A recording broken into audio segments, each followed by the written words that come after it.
क्या आपने कभी सोचा है कि एक यतीम की जिंदगी में कितना दर्द छुपा होता है? वो दर्द जो अल्फाज में बयान नहीं होता, बस आंखों में छलकता है और दिल में दफन हो जाता है। ये कहानी है एक ऐसी मासूम लड़की की जिसका नाम कानीज था। 18 साल की उम्र, लेकिन उसकी आंखों में 80 साल के बूढ़े जितना गम और खामोशी थी। उसने अपनी पूरी जिंदगी दूसरों की खिदमत और सब्र में गुजारी, और जब दुनिया ने उसे ठुकराया तो अल्लाह ने उसे ऐसा नवाजा कि देखने वालों की आंखें फटी की फटी रह गईं। कानीज, जिसके नसीब में उसके अपनों ने 70 साल का बीमार बूढ़ा लिख दिया था। सबको लगा था कि कानीज की जिंदगी अब बर्बाद है, लेकिन वो नहीं जानते थे कि अल्लाह की लाठी में आवाज़ नहीं होती, और जब वो देता है तो छप्पर फाड़ कर देता है। ये कहानी आपके दिल को हिला देगी, आपकी रूह को झंझोड़ देगी और शायद आपकी आंखों में आंसू ले आएगी। आखिर क्या लिखा था उस बूढ़े की वसीयत में? जानने के लिए आखिर तक बने रहें। चलिए कहानी शुरू करते हैं। कहते हैं कि यतीम के सर पर हाथ फेरने से भी जन्नत मिलती है, लेकिन अगर उसी यतीम पर जुल्म किया जाए तो अल्लाह का अर्श भी कांप उठता है। ये दास्तान है एक छोटे से कस्बे की रहने वाली कानीज की। कानीज महज 18 साल की थी, लेकिन उसकी जिंदगी एक लंबी तारीक रात की तरह थी। जब वो बहुत छोटी थी तभी उसके वालिद और वालिदा एक सड़क हादसे में अल्लाह को प्यारे हो गए थे। उसके बाद से कानीज अपने बड़े भाई राशिद और भाभी सलमा के रहमो करम पर थी। भाई राशिद तो दिल का बुरा नहीं था, लेकिन वो अपनी जबान दराज बीवी सलमा के आगे बिल्कुल बेबस था। सलमा एक ऐसी औरत थी जिसके दिल में रहम नाम की कोई चीज नहीं थी। उसे कानीज एक आंख नहीं भाती थी। उसे लगता था कि ये लड़की उनके घर पर एक बोझ है जो मुफ्त की रोटियां तोड़ते हैं। सुबह की अजान के साथ ही कानीज की जिंदगी की जद्दोजहद शुरू हो जाती थी। अभी सूरज निकला भी नहीं होता कि सलमा की कड़वी आवाज पूरे घर में गूंजने लगती। अरे ओ कानीज, अभी तक सो रही है महारानी? उठ और चूल्हा जला, मेरे बच्चों को स्कूल जाना है। कानीज अपनी फटी हुई चादर हटाती और या अल्लाह मदद कर कहकर उठ जाती। कड़ाके की ठंड हो या तपती गर्मी, कानीज के लिए कोई छुट्टी नहीं थी। वो पूरे घर का झाड़ू पोछा करती, कपड़े धोती, बर्तन मांजती और फिर सबके लिए खाना बनाती। लेकिन इतना सब करने के बाद भी उसे खाने को क्या मिलता? रात की बची हुई रूखी सूखी रोटियां। सलमा अपने बच्चों को तो घी लगाकर पराठे खिलाती, लेकिन कानीज के सामने एक सूखी रोटी फेंक कर कहती, ले खा ले और अल्लाह का शुक्र मना के तुझे छत मिली हुई है, वरना यतीमों को तो कोई भीख भी नहीं देता।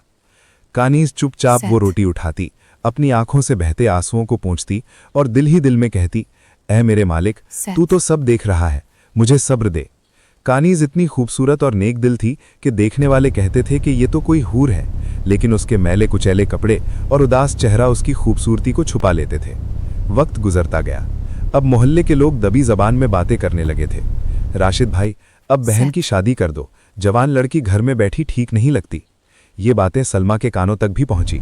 उसे फिक्र सताने लगी, लेकिन कानीज की खुशी की नहीं, बल्कि दहेज की। वो सोचती थी कि अगर उसकी शादी करनी पड़ी तो घर से पैसा जाएगा, दहेज देना पड़ेगा। सलमा रात दिन इसी उधेड़-बुन में रहती थी कि कैसे इस मुसीबत से पीछा छुड़ाया जाए और जेब से एक पैसा भी खर्च ना हो। तभी एक दिन उनके घर एक रिश्ता आया।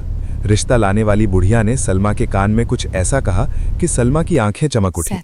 बुढ़िया ने कहा, सलमा बेटी, शहर के बड़े सेठ जमालुद्दीन साहब हैं, बहुत पैसा है, बड़ी हवेलियां हैं, लेकिन बेचारे बहुत बीमार रहते हैं। उम्र यही कोई 70 साल होगी। उनकी बीवी का इंतकाल बरसों पहले हो गया था।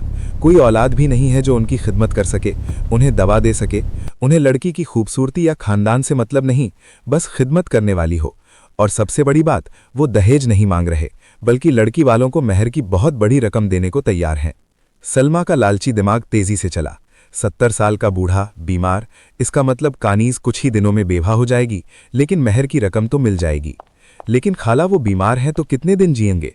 अरे डॉक्टर ने जवाब दे दिया है, मुश्किल से 6 महीने या साल भर के मेहमान हैं, बस उन्हें एक सहारे की जरूरत है। सलमा ने मन ही मन सोचा, ये तो सोने पर सुहागा है। कानीज घर से दफा भी हो जाएगी, दहेज भी नहीं देना पड़ेगा और उल्टा सेठ जी पैसे देकर जाएंगे। उसने फौरन हाँ कर दी। शाम को जब राशिद घर आया तो सलमा ने ये बात बताई। राशिद सुन रह गया। क्या कह रही हो सलमा? कानीज अभी 18 साल की है, वो फूल जैसी बच्ची है, और सेठ जमालुद्दीन 70 साल के, वो तो उसके दादा की उम्र के हैं। लोग क्या कहेंगे? मैं अपनी मासूम बहन का सौदा नहीं कर सकता।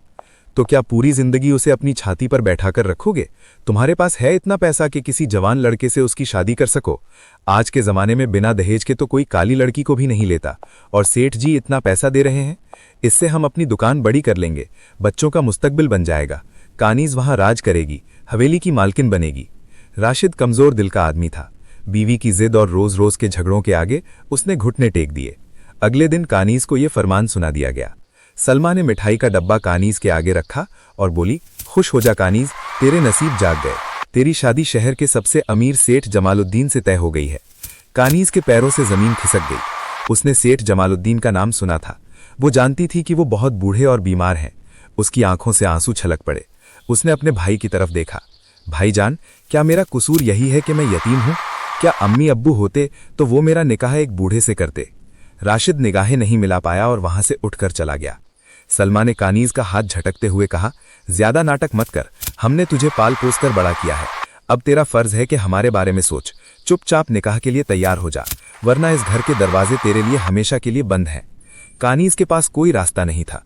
वो पूरी रात जाए नमाज पर बैठी रोती रही। उसने अल्लाह से फरियाद की, या रब्बुल आलमीन, अगर मेरी तकदीर में यही लिखा है तो मुझे इसे सहने की ताकत दे। मैं तेरी रजा में राजी हूं। निकाह का दिन आया। ये कोई शादी का घर नहीं लग रहा था, बल्कि ऐसा लग रहा था जैसे किसी की मैयत उठने वाली है। ना कोई ढोल, ना कोई शहनाई। कानीज को लाल जोड़ा पहनाया गया जो किसी पुरानी संदल से निकाला गया था। मौलवी साहब आए, सेठ जमालुद्दीन भी आए, लेकिन दुल्हा बनकर नहीं, बल्कि एक मरीज की तरह।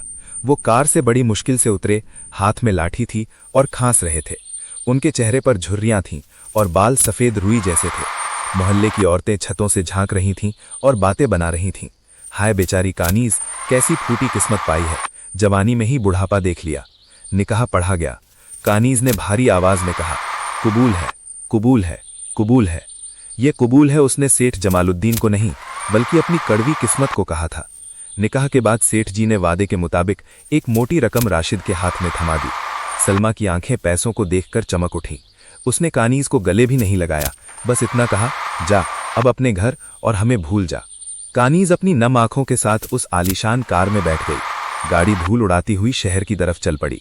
सेठ जमालुद्दीन की हवेली वाकई बहुत बड़ी थी, लेकिन वहां खामोशी का राज था। चारों तरफ नौकर चाकर थे, लेकिन कोई अपना नहीं था।